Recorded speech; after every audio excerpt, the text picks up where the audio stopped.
Do you hate your job? Well, I've got the cure. And no, it's not going to be what you think. I'm not going to tell you you need to quit your job and you need to start a business. And as much as an entrepreneur and business coach as I am, and I would love for you to start your own business, that's not what I'm going to say.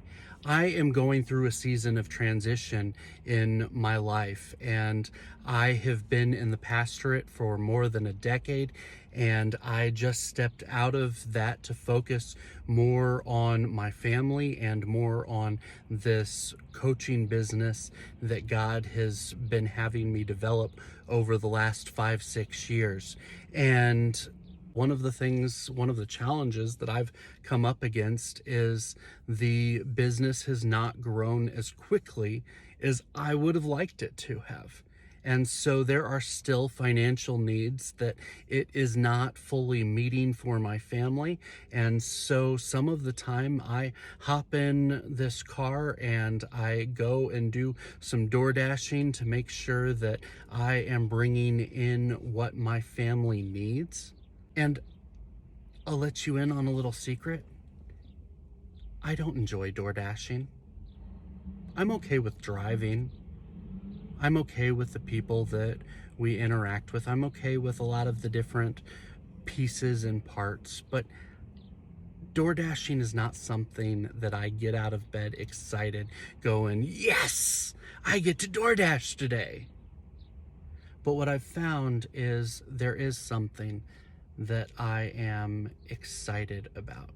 And I'm excited that God has given me the opportunity to provide for my family, even if it doesn't always fit the way that I want it to fit.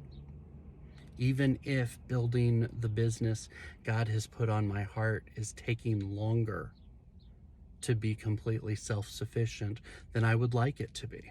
And so when I'm beginning to find myself frustrated that I'm having to go out and do more deliveries and work on that instead of creating more great content for you or working on one of the books that I am writing or working with a client, I remind myself that today is a good day, because today is a day that God has blessed me to be able to provide for my family.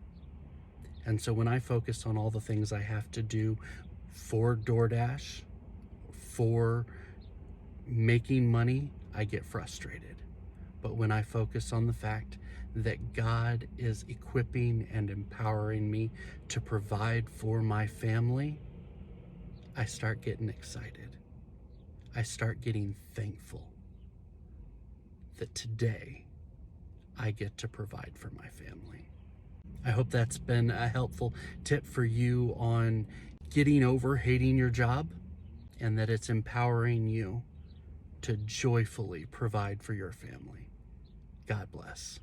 My name's Dan Hendon. I am a business coach to Christian entrepreneurs, and if you love Jesus, business, and laughing, we should be friends.